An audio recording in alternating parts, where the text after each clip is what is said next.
जय हिंद, वंदे मातरम। प्यारे साथियों, आज हम लोग पढ़ने वाले हैं एचएचएम। और इससे पहले कि मैंने एक लेक्चर आप लोगों को प्रोवाइड कर दिया है, ठीक है, एचएचएम का, जिसमें मैंने बताया था चैप्टर 1 और उसमें था आपका परिचय, ठीक है। यानी परिचय, जो भी चैप्टर से रिलेटेड इंक्वायरी थी वो सब हम लोग उसी में समझ लिए थे। सिलेबस के बारे में भी हम लोग पढ़ लिए थे, ठीक है। तो आज हम लोग शुरुआत करेंगे चैप्टर नंबर 2 का। सबसे पहले तो मैं आपको बता दूं कि एचएचएम सब्जेक्ट जो है वह सिविल इंजीनियरिंग के सेमेस्टर 3 का है और पॉलीटेक्निक वाले स्टूडेंट का है, ठीक है। तो आज हम लोग बिना देर किए वीडियो करते हैं स्टार्ट।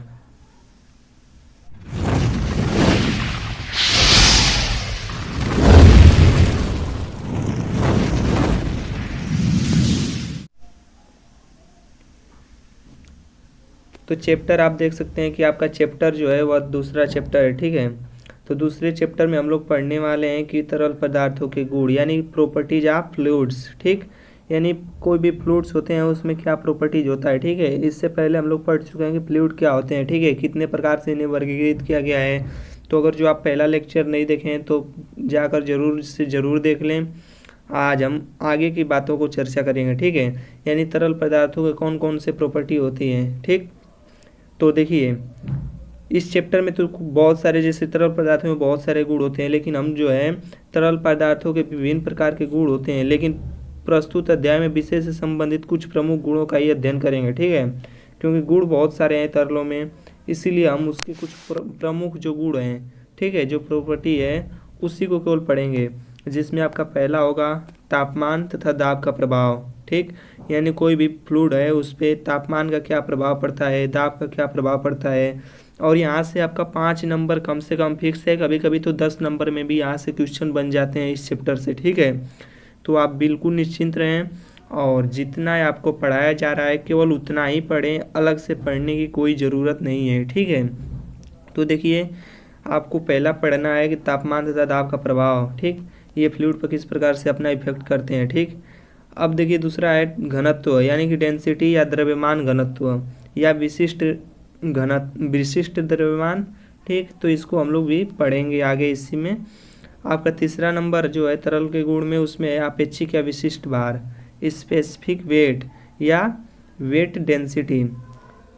और चौथा है आपका जो पॉइंट है वो है अपेक्षिक या विशिष्ट आयतन, जिसमें कि हम लोग पढ़ेंगे कि अपेक्षिक या विशिष्ट आयतन क्या होता है। अपेक्षिक कोई विशिष्ट भी बोला जाता है, आप लोग कहीं भी देखिएगा, कभी कभी पूछता है विशिष्ट आयतन और कभी कभी बोल देता है कि अपेक्षिक आयतन, ठीक।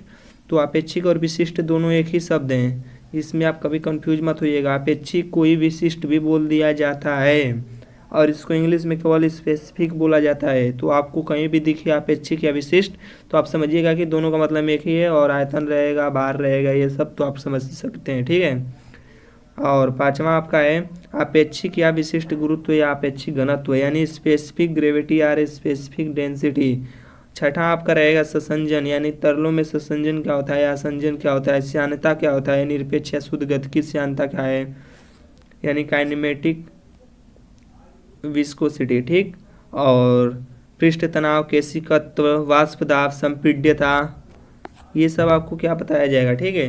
तो पहले पॉइंट से हम लोग स्टार्ट करते हैं। यह पहला गुण है जो कि फ्लूइड में पाया जाता है, ठीक, कि तरलों पर तापमान एवं दाब का प्रभाव क्या होता है।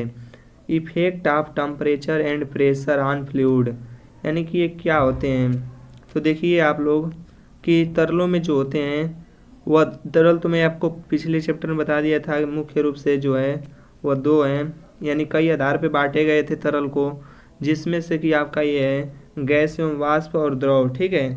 मैं आपको इससे पहले बता दिया था कि जो तरल हैं आपको इन्हें 3 आधारों पे बांटा गया था, ठीक। जिसमें पहला था संपीड्यता के आधार पर, दूसरा था व्यवहार के आधार पर और तीसरा था न्यूटन के श्यानता नियम के आधार पर, जिसमें कि मैं आपको बता दिया था। तो यहाँ पर ज़्यादा चर्चा नहीं करेंगे, यहाँ पर केवल हम संपीड्यता के आधार पर लिए गए हैं, ठीक, जिसमें द्रव और गैस हैं। तो गैस जो गैस होते हैं उन पर क्या प्रभाव पड़ता है, जो गैस तरल होते हैं उन पर तापमान एवं दाब का क्या प्रभाव होगा। आप खुद सोच के देखिए कि अगर जो गैस रहेगा तो उस पर क्या क्या प्रभाव हो सकता है तापमान का एवं दाब का। तो पहला नंबर जो देखिए कि गैस में जो होता है वाष्प सहित, मतलब कि वाष्प को भी ले लीजिएगा, गैस में जो है वाष्प को भी ले लीजिएगा। तो तापमान बढ़ाएंगे अगर जो गैसों में, अगर जो आप गैस में तापमान बढ़ाएंगे, ये एरो जो ऊपर की तरफ शो हो रहा है इसका मतलब है बढ़ाना, ठीक। और जो नीचे की तरफ एरो शो हो रहा है इसका मतलब है कि इसको घटाना। तो यहाँ पर आप देख सकते हैं जब गैसों में तापमान बढ़ाया जाता है तो उसका आयतन भी क्या होता है, बढ़ जाता है। जैसे कुकर है, कुकर में यदि आप पानी को उबाल रहे हैं तो उसको अगर जो ढक्कन बंद रहेगा तो उसका क्या होता है, प्रेशर हाई हो जाता है, यानी तापमान जब आप बढ़ा देते हैं तो आयतन बढ़ने का प्रयास करता है, जिसकी वजह से उसमें क्या होता है, प्रेशर जनरेट होता है। दूसरा है अगर जो वाष्प का तापमान घटाएंगे तो ऑब्वियसली बात है कि आयतन जो आपका है वो घट जाएगा, ठीक। अब देखिए दाब, अगर जो दाब बढ़ाएंगे गैस पर तो उसका आयतन है वो घट जाता है, ठीक। और अगर जो दाब को घटाएंगे तो आयतन बढ़ जाएगा, यानी कि अगर जो आप कमरे में एक गैस को खोल दें या एक सिलेंडर में भर दें तो क्या होता है, आयतन का दबाव का भी प्रभाव पड़ता है। अब देखिए अर्थात तापमान का क्या है, आयतन का अनुक्रमानुपाती का संबंध है, यानी कि तापमान बढ़ाएंगे तो आयतन बढ़ेगा और तापमान घटाएंगे तो आयतन भी घटेगा।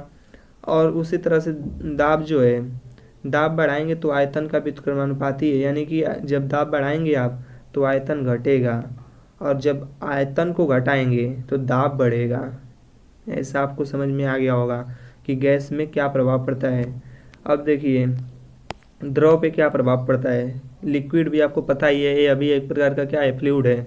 तो इस पर क्या प्रभाव पड़ता है तापमान एवं दाब का, तो तापमान का एवं दाब का आपका द्रव पे प्रभाव पड़ता है जो कि नगण्य के बराबर होता है। यानी कि तापमान अगर जो आप द्रव को अगर जो आप गर्म करेंगे तो वह ज़्यादा तापमान से प्रभावित नहीं होता है, यानी ज़्यादा अपना आयतन नहीं परिवर्तित करता है। और अगर जो आप प्रेशर लगाएंगे तो ज़्यादा दबता भी नहीं है। इसीलिए आप देखे होंगे, आपको हाइड्रोलिक्स मशीन में बता चुका हूँ इससे पहले चैप्टर में कि हाइड्रोलिक्स मशीन कैसे वर्क करता है जेसीबी वगैरह में, क्योंकि उस पर संपीड़न यानी कम होता है, कंप्रेसिबिलिटी कम होती है, इसीलिए उसका यूज करके हम क्या करते हैं, जेसीबी जैक वगैरह हम क्या करते हैं, उठाते हैं। तो ये हो गया आपका गैस पर पड़ने वाले प्रभाव। तो इतना हम आप लोग समझ गए। अब देखिए तरल पे घनत्व का क्या प्रभाव पड़ता है। सबसे पहले तो हम लोग घनत्व समझते हैं, घनत्व होता क्या है। तो देखिए द्रव्यमान बता आयतन, ठीक, आप पहले से ही पढ़ रहे होंगे कि घनत्व जो होता है वह द्रव्यमान बटा में आयतन का क्या होता है, रेशियो होता है। यानी एकांक आयतन की द्रव्यमान, यानी 1 मीटर क्यूब या 1 केजी कोई वजन, 1 किलो का जो मान लीजिए वजन है उसका जितना भी आयतन होगा उसको क्या कहेंगे, घनत्व कहेंगे। यानी कि जो द्रव्यमान आपका 1 किलो है और आयतन आपका 1 मीटर क्यूब है तो आपका घनत्व क्या होगा, 1 केजी पर मीटर क्यूब, ठीक।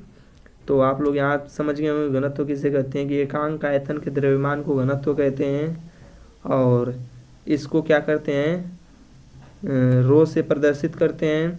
इसका अन्य नाम की बात की जाए तो इसका अन्य नाम है द्रव्यमान घनत्व, संहति घनत्व। द्रव्यमान को इस संहति भी बोलते हैं, मास इंग्लिश में बोलते हैं, ठीक है, मास डेंसिटी। फिर विशिष्ट द्रव्यमान या आपेक्षिक द्रव्यमान भी इसे बोलते हैं। आशा करता हूँ आप लोग समझ रहे होंगे। और देखिए इसका मात्रक की बात की जाए तो मात्रक इसका होता है केजी पर मीटर क्यूब, केजी पर मीटर क्यूब। बीमा की बात करें तो बीमा होता है mL-3T⁴। जो हाई स्कूल से स्टूडेंट आए होंगे पढ़कर और डायरेक्ट पॉलिटेक्निक में एडमिशन ले लिए होंगे हाई स्कूल बेस पर, तो शायद उन्हें बीमा समझने में दिक्कत हो रही होगी। तो इसका मैं अगर जो आप लोग कमेंट करेंगे तो मैं वीडियो बना दूंगा कि बीमा कैसे निकाला जाता है। अदरवाइज आप यूट्यूब पर सर्च मारकर भी देख सकते हैं। तो मैं ज़्यादा इसके बारे में चर्चा नहीं करूँगा। अब देखते हैं आगे। इसको बता दिया कि रो से प्रदर्शित करते हैं। अब देखिए भार घनत्व, यानी आपका बस पूछेगा, आपके पेपर में प्रश्न बनेगा कि भार घनत्व किसे कहते हैं, आपेक्षिक घनत्व किसे कहते हैं, आपेक्षिक भार किसे कहते हैं, विशिष्ट गुरुत्व किसे कहते हैं, ऐसे प्रश्न बनेगा। या दे देगा 4-5 टॉपिक और बोलेगा कि इन पर टिप्पणी लिखिए। तो आपको ये सब मैं इसीलिए परिभाषा बता रहा हूँ। ये क्या होते हैं, सब फ्लूइड के गुण होते हैं, भार घनत्व। तो इसीलिए मैं आपको बता रहा हूँ। देखिए आपका जो भार घनत्व है इसे इंग्लिश में बोलते हैं वेट डेंसिटी, ओके। और भार घनत्व का मतलब होता है कि एकांक आयतन का जो भार होता है। इससे पहले हम लोग द्रव्यमान पढ़ लिए, अब इसमें देखिए भार लिखा है। आप सोच रहे होंगे कि भार और द्रव्यमान एक ही चीज़ है, लेकिन नहीं। भार को हम इंग्लिश में वेट कहते हैं, ठीक। भार को हम इंग्लिश में वेट कहते हैं, भार को इंग्लिश में हम क्या कहते हैं, वेट कहते हैं, लेकिन द्रव्यमान को इंग्लिश में मास कहते हैं। तो देखिए भार जो होता है वह ग्रेविटी के साथ गुणा होता है, यानी वेट की बात की जाए तो यह mg के बराबर होता है, लेकिन वही द्रव्यमान मास की बात की जाए तो यह केवल क्या होता है, तौला हुआ वजन होता है, यानी कि मास केवल होता है। और भार की बात की जाएगी आपकी तो यह इसमें यम से क्या होता है, मल्टीप्लाई हो जाता है, ये आप बात ध्यान रखेंगे। सॉरी, ग्रेविटी का मल्टीप्लाई हो जाता है, ठीक है। तो अब बन जाता है वह भार। तो एकांक आयतन का अगर जो भार जितना होगा उसे भार घनत्व कहते हैं। और इसको प्रदर्शित करने की बात की जाए तो इसको स्मॉल w से प्रदर्शित करते हैं, और इसका जो फार्मूला है वह कुछ इस प्रकार से होता है। और बीमा की बात करें तो यम यल पावर -2 टी पावर -2 होता है। इसकी मात्रक की बात करें तो मात्रक जो है आपका न्यूटन पर मीटर क्यूब होता है, यानी कि भार का मात्रक न्यूटन होता है और आयतन का मात्रक मीटर क्यूब होता है। अगर जो बात करें कि भार घनत्व को और क्या नाम से जानते हैं तो इसको तो पहले इंग्लिश में आप जानेंगे वेट डेंसिटी, और अन्य नाम की बात की जाए तो भार घनत्व को आपेक्षिक भार भी कहा जाता है और विशिष्ट भार भी कहा जाता है। इससे स्पेसिफिक वेट भी कहते हैं इंग्लिश में। इसको स्मॉल w से प्रदर्शित करते हैं। आशा करता हूँ आप भार घनत्व को भी समझ गए होंगे। अब आपका चौथा टॉपिक है आपेक्षिक भार, आपेक्षिक या विशिष्ट आयतन। आपेक्षिक या विशिष्ट आयतन यानी कि एकांक द्रव्यमान का जो आयतन होगा उसे क्या कहेंगे, आपेक्षिक या विशिष्ट आयतन, ठीक है। यानी कि स्पेसिफिक वॉल्यूम जो होता है वह इकाई यानी कि यूनिट मास के वॉल्यूम होती है, ओके। यानी कि यूनिट मास आपका रहेगा, यूनिट द्रव्यमान रहेगा, इकाई द्रव्यमान का जो भी आयतन होगा। जैसे आप 1 किलो वेट ले लीजिए, जो वेट करने वाला आता है लोहे का वो ले लीजिए, या फिर ले लीजिए आप 1 किलो भूसा या 1 किलो आप पानी ले लीजिए और उसका आयतन देखिए कितना मीटर क्यूब है, ठीक है। तो उसका क्या हो जाएगा, आपका वो विशिष्ट आयतन हो जाएगा। तो इसे हम कहते हैं विशिष्ट आयतन। तो परिभाषा आप समझ गए होंगे कि इकाई द्रव्यमान का आयतन को हम क्या कहते हैं, आपेक्षिक या विशिष्ट आयतन कहते हैं। इसे स्मॉल v से क्या करते हैं, प्रदर्शित करते हैं, ओके।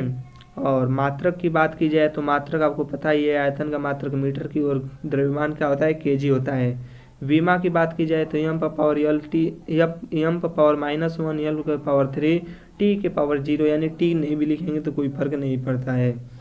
और इसको प्रतीक के रूप में ऐसे लिख सकते हैं।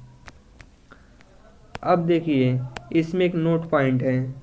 नोट पॉइंट क्या है कि अभी हम लोग पढ़े हैं कि रो बराबर यानी घनत्व बराबर क्या होता है, मास अपान वॉल्यूम।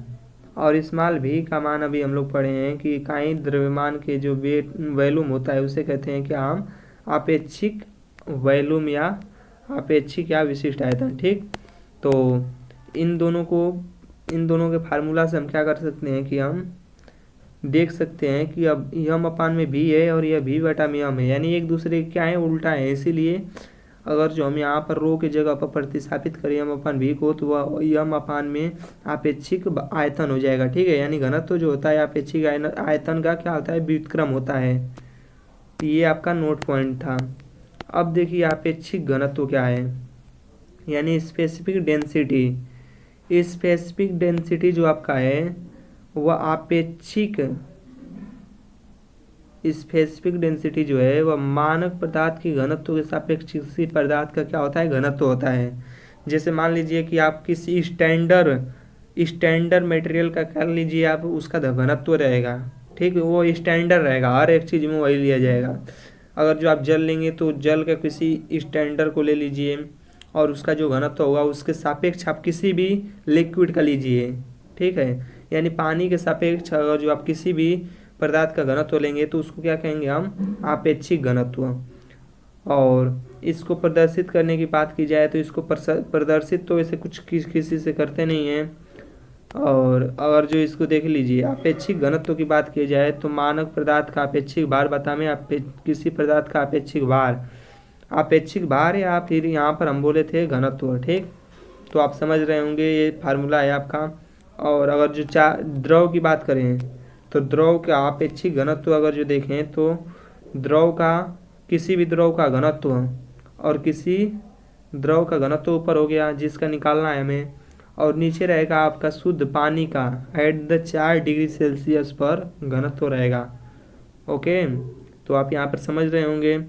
अब देखिए अगर जो द्रव का ये अपेक्षिक घनत्व है, अगर जो यही गैस का रहता, गैस का अपेक्षिक घनत्व, तो यहाँ पर शुद्ध पानी की जगह यहाँ पर हाइड्रोजन या कार्बन डाइऑक्साइड लेते, ठीक है, और उसको जो लेते 0 डिग्री सेल्सियस तापमान पर उसका जो घनत्व होगा उसके सापेक्ष हम किसी गैस का क्या निकालते हैं, अपेक्षिक घनत्व निकालते हैं। तो आशा करता हूँ आप समझ रहे होंगे। अगर जो इसके अन्य नाम की बात करें तो इसका अन्य नाम जो है अपेक्षिक या विशिष्ट गुरुत्व है। इसको इंग्लिश में स्पेसिफिक ग्रेविटी बोलते हैं। और प्रदर्शित करने की बात की जाए तो किसी भी अक्षर से प्रदर्शित नहीं करते हैं या मान सकते हैं, कर सकते हैं। मान लीजिए अपेक्षिक घनत्व को मान लीजिए आप रो से प्रदर्शित कर दीजिए, पी से, क्यू से, एक्स से, वाई से, जेड से, जिससे मन करे उससे प्रदर्शित कर दीजिए। बस आपको लिखना होगा अपेक्षिक घनत्व माना एक्स वाई जेड जो भी माने, और उसके सापेक्ष आप क्या करिएगा, दिखा दीजिएगा।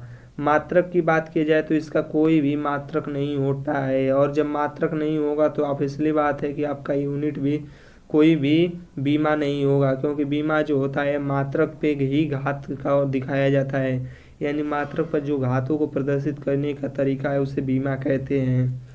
और बात किया जाए आपका कि बीमा नहीं होता, क्यों? क्योंकि आपका जो ये घनत्व है किसी पदार्थ का घनत्व होगा, और नीचे भी जो है वो अभी स्टैंडर्ड पदार्थ का घनत्व होगा, यानी रेशियो है। तो घनत्व का जो ऊपर मात्रक होगा वही नीचे भी मात्रक होगा, दोनों को कटा देंगे, तो यानी अपेक्षिक घनत्व का कोई मात्रक नहीं होगा।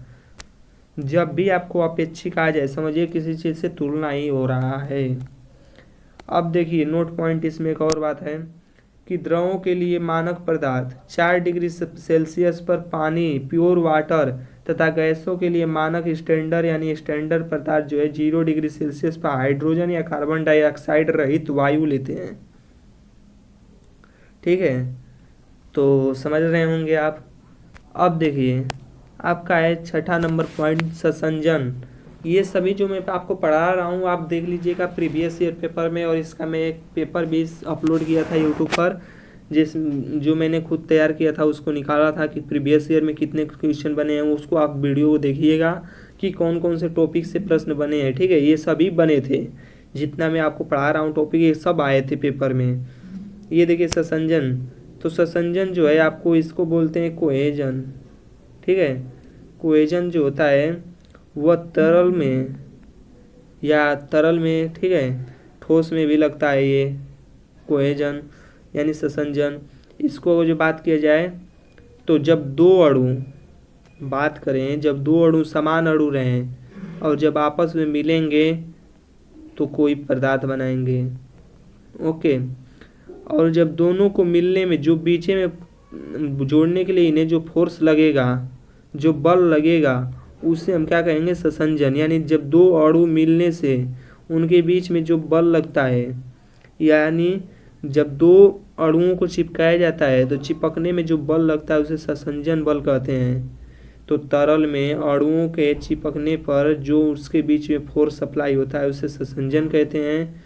इसके कारण ही क्या होती है, पानी की बूंदें गोल आकार की होती हैं। ठीक है, यानी इसके कारण ही श्यानता होता है, इसके कारण पानी की बूंद गोल आकार की होती है। और यह क्या होता है कि ससंजन जो होता है वह घनत्व के अनुक्रमानुपाती होता है, यानी कि घनत्व जितना बढ़ाएंगे आप उतना ही ससंजन बल बढ़ेगा, और घनत्व जितना घटाएंगे आप उतना ही क्या होगा, ससंजन घटेगा।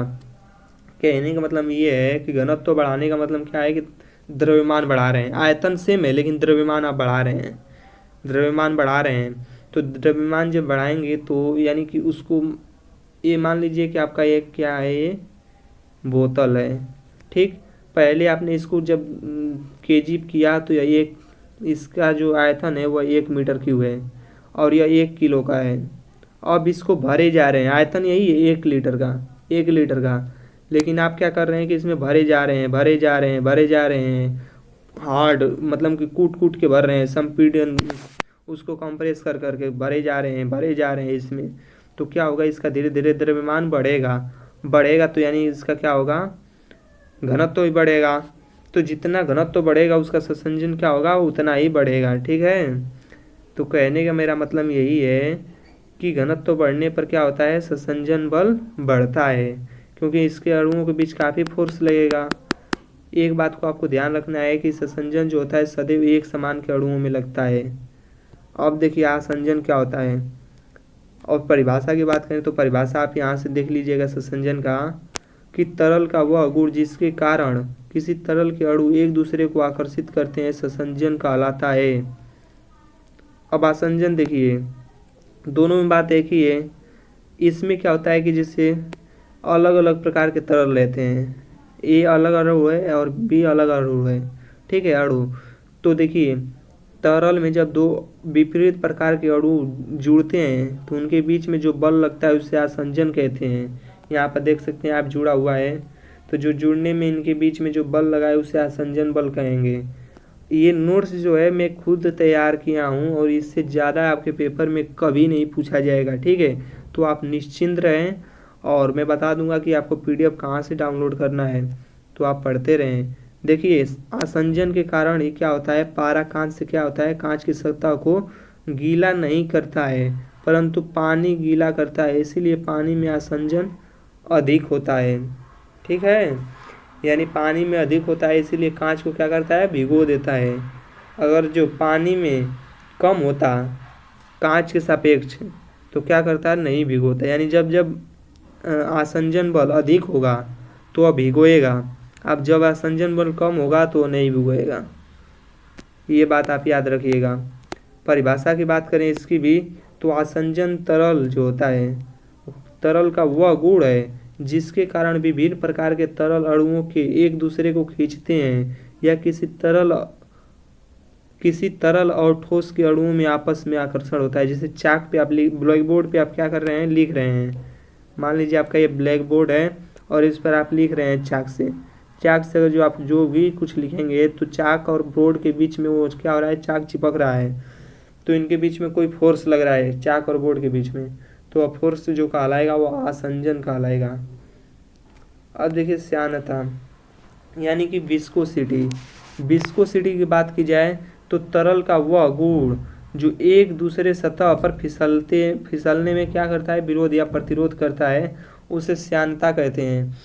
तरल मैंने आपको पहले चैप्टर में बताया कि तरल जो होते हैं कई लेयर में मिलकर बने होते हैं। ठीक है, और जब यह फ्लो करते हैं तो इनके तरलों के परतों के बीच में एक फोर्स अप्लाई होता है जिससे क्या कहते हैं, हम श्यानता कहते हैं।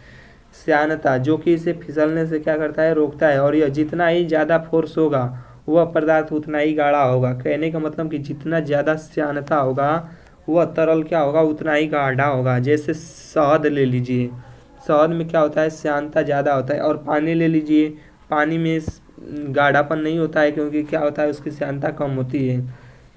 बात किया जाए कि श्यानता को मापते किस में है, तो मापने की जो युक्ति है वह विस्कोमीटर है।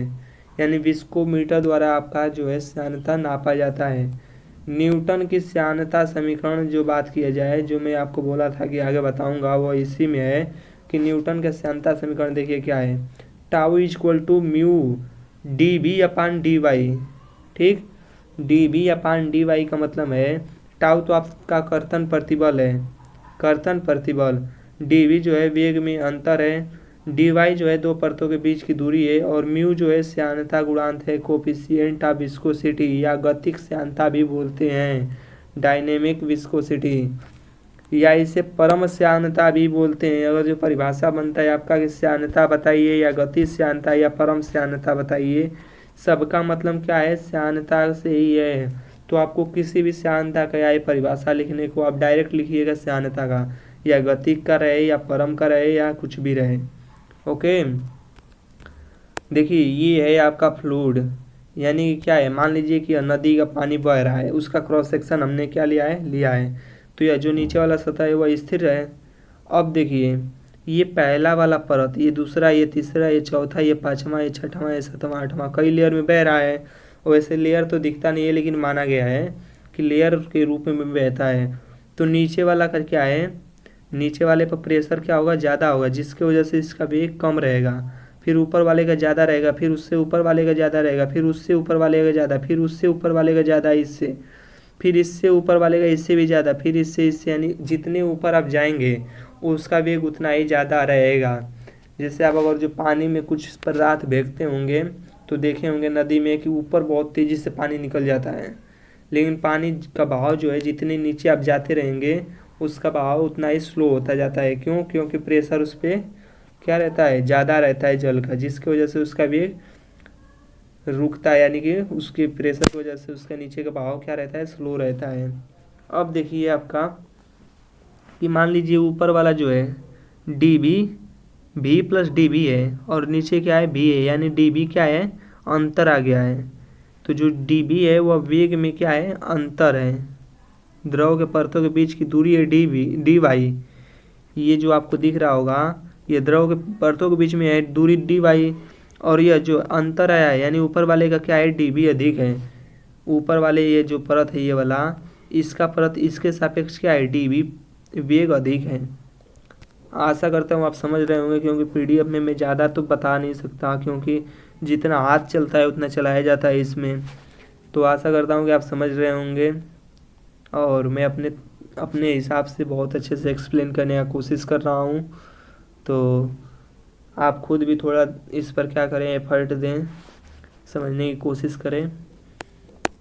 अब देखिए इसकी मात्रक की बात की जाए, श्यानता की मात्रक की बात की जाए तो इसका एमकेएस में जो होता है वह केजी सेकेंड पर मीटर स्क्वायर, और सीजीएस की बात की जाए तो इसका जो मात्रक होता है डाइन सेकेंड पर सेमी स्क्वायर, और एक डाइन सेमी सेकेंड पर सेमी स्क्वायर का जो है उसे प्वाइज बोलते हैं। आपके पेपर में जेई मेंस में भी, जेई में भी कई बार बन चुका है प्रश्न कि प्वाइज क्या होता है, प्वाइज किसका मात्रक है। तो याद कर लीजिएगा कि आपका प्वाइज जो है वह श्यानता का मात्रक है। ओके, अब देखिए आपका नोट पॉइंट, पानी की श्यानता का मान लगभग 0.01008 प्वाइज होता है। याद करें तो याद भी कर सकते हैं, ना याद करें तो कोई बात नहीं। देखिए निरपेक्ष गतिक श्यानता क्या है, यानी काइनेमेटिक विस्कोसिटी क्या है, इसको तो पहला नंबर के v से प्रदर्शित करते हैं। बीमा की बात की जाए तो एल स्क्वायर पावर टी पे पावर -1 होगा, और मात्रक की बात की जाए तो सेमी स्क्वायर पर सेकेंड, यानी कि 1 सेंटीमीटर पर सेकेंड को क्या बोलते हैं आप, एक स्ट्रोक बोलते हैं। यह निरपेक्ष गतिक श्यानता का क्या है, मात्रक है। ओके, और सीजीएस में इसका मात्रक होता है सेंटीमीटर स्क्वायर पर सेकेंड, जिसको कि स्ट्रोक भी कहते हैं, और एमटीएस में जो एमकेएस में जो होता है वह मीटर स्क्वायर पर सेकेंड होता है। इसको 20 से प्रदर्शित करते हैं, और इसका जो है म्यू अपान में रो, यानी कि श्यानता और घनत्व के अनुपात को क्या बोलते हैं, निरपेक्ष श्यानता बोलते हैं। ओके, आशा करता हूँ आप समझ गए होंगे। अब देखिए पृष्ठ तनाव, पृष्ठ तनाव आपका बहुत ही इम्पोर्टेंट टॉपिक है। ओके, तो इसे समझने का प्रयास करिएगा। यानी कि पृष्ठ तनाव क्या होता है, इसे इंग्लिश में बोलते हैं सरफेस टेंशन। इसको प्रदर्शित करने की बात की जाए तो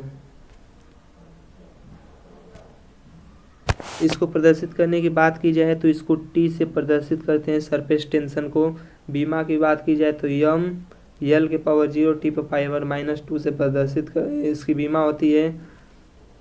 और ये क्या होता है, मतलब पृष्ठ तनाव, तो पृष्ठ की इकाई लंबाई पर लगने वाले बल को, जब पृष्ठ कोई तरल का पृष्ठ है, मान लीजिए कि आपका यह क्या है, एक बाल्टी है, ठीक, ये आपका एक बाल्टी है और इसमें क्या है, लिक्विड भरा पड़ा है, अब अगर जो इसके पृष्ठ पर आप इकाई लंबाई लेंगे और जो इकाई लंबाई खींचेंगे तो जो बल लगेगा उसे क्या कहते हैं, पृष्ठ तनाव कहते हैं। और इसके कारण क्या होता है कि द्रव का क्षेत्रफल कम क्षेत्र घेरने का प्रयत्न करता है, इसी के कारण, पृष्ठ तनाव के कारण। और इसका उदाहरण वो भी हो जाएगा द्रव का बूंद में बनना, वर्षा के बूंद का गोल बनना। मात्रक बता ही दिया, फार्मूला बता ही दिया, कि इसका फार्मूला जो होता है वह लंबाई अपान फोर्स अपान में लंबाई यानी एकांक लंबाई खींचने में जो फोर्स लगता है उसे कहते हैं हम पृष्ठ तनाव। किसी भी द्रव तरल पर एकांक लंबाई खींचने में जो फोर्स लगता है उसे कहते हैं पृष्ठ तनाव। इसके उदाहरण क्या क्या हैं, तो देखिए इसके कई सारे उदाहरण हैं, जिसमें पहला है आपका केशिका क्रिया, यानी केशिका क्रिया किसके कारण होता है, तो पृष्ठ तनाव के कारण। दूसरा है किसी वृक्ष में द्रव का चढ़ना, यह भी केशिका के कारण होता है। गिरी हुई बूंद का गोल होना, धूल मिट्टी का द्रव के सतह पर रुक जाना। इसमें नोट पॉइंट क्या है, तो देखिए नोट पॉइंट इसमें जो है तापमान बढ़ाएंगे तो पृष्ठ तनाव क्या होगा, घटेगा।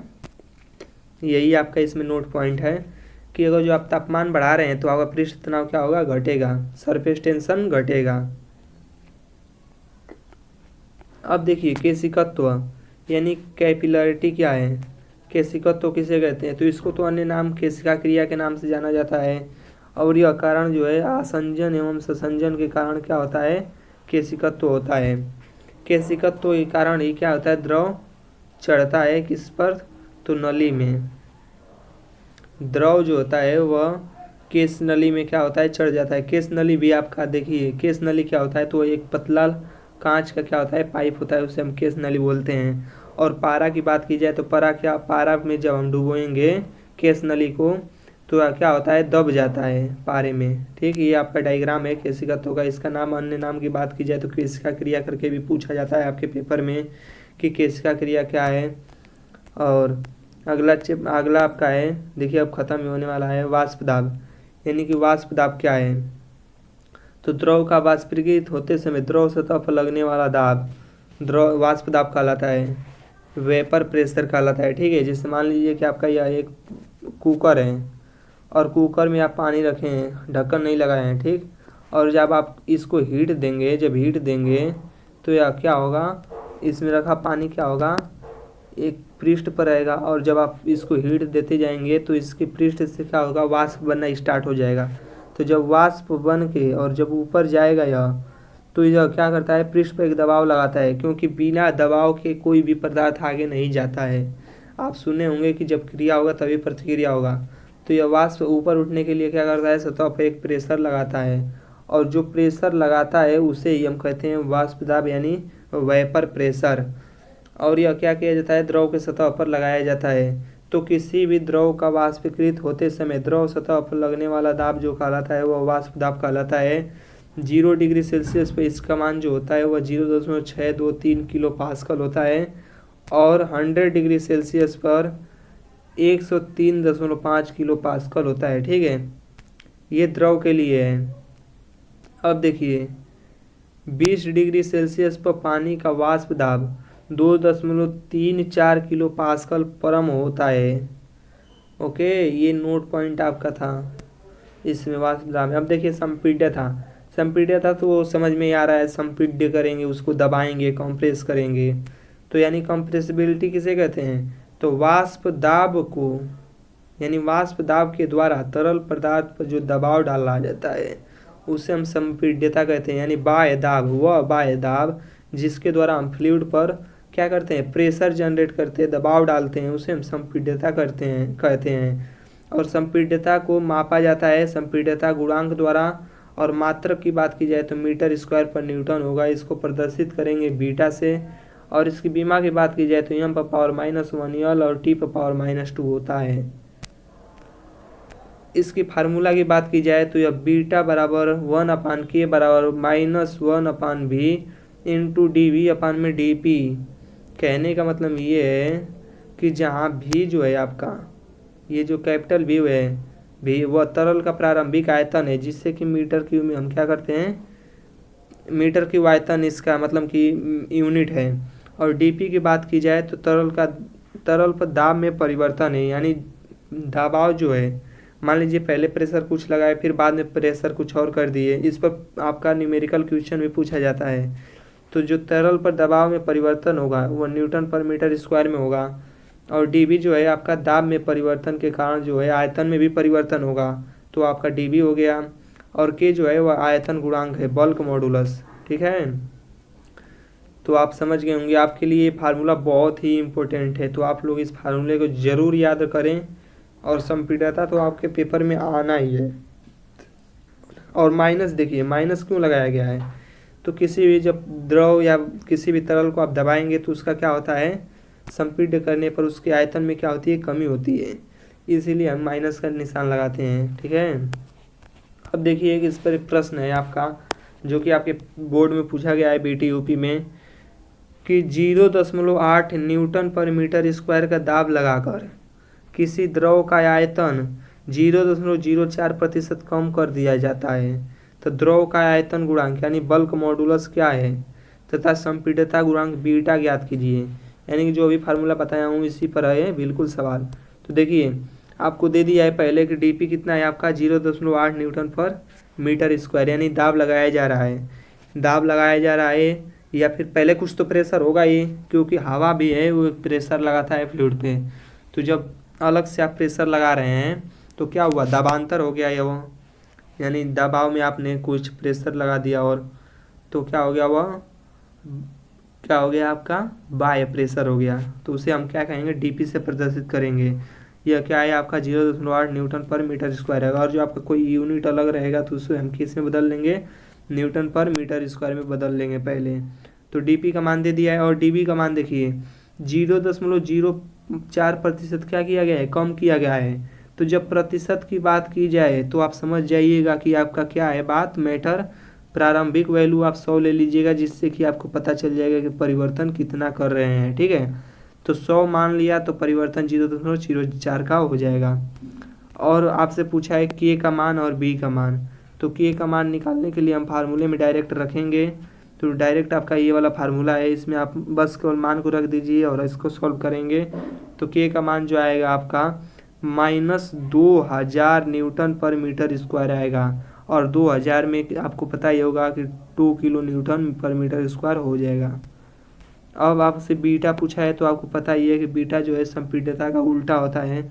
तो उल्टा कर देंगे, उल्टा करने के बाद 2 को जब उलटेंगे तो 1/2 हो जाएगा, और इसको जब भाग देंगे तो 0.5 मीटर स्क्वायर पर किलो न्यूटन हो जाएगा। तो आशा करता हूँ कि आप ये सभी बातों को समझे होंगे, और आपको यह पीडीएफ और लेक्चर बहुत अच्छा आया, पसंद आया होगा। तो वीडियो को अपने दोस्तों के साथ शेयर कर दें, क्योंकि एक वीडियो बनाने के पीछे कई सारे मेहनत होते हैं। तो जल्दी मिलेंगे नेक्स्ट वीडियो में, और एचएचएम में आपका पूरा बुक सॉल्व करूँगा, और इसी तरह से सभी लेक्चर लाऊंगा। जल्दी आपका एचएचएम ख़त्म भी कर दूंगा मैं, क्योंकि नोट्स जो है आपके तैयार कर दिया हूँ मैं पूरा, और इससे ज़्यादा आपको कुछ भी नहीं पढ़ना है, एक लाइन भी आपको इससे ज़्यादा नहीं पढ़ना है। और आपको बता दूं कि इसका पीडीएफ जो है इसी वीडियो के डिस्क्रिप्शन बॉक्स में मिल जाएगा। कई बच्चे जो होते हैं वो शुरू में ही आते हैं और पीडीएफ डाउनलोड कर लेते हैं, वीडियो नहीं देखते हैं। तो भाई साहब मेरे इससे वीडियो की रैंकिंग गिरती है। ठीक है, तो पीडीएफ आप डाउनलोड कर लीजिए, लेकिन जब आपको वीडियो क्लिक करें तो प्लीज़ पूरा वॉच करके ही जाएँ।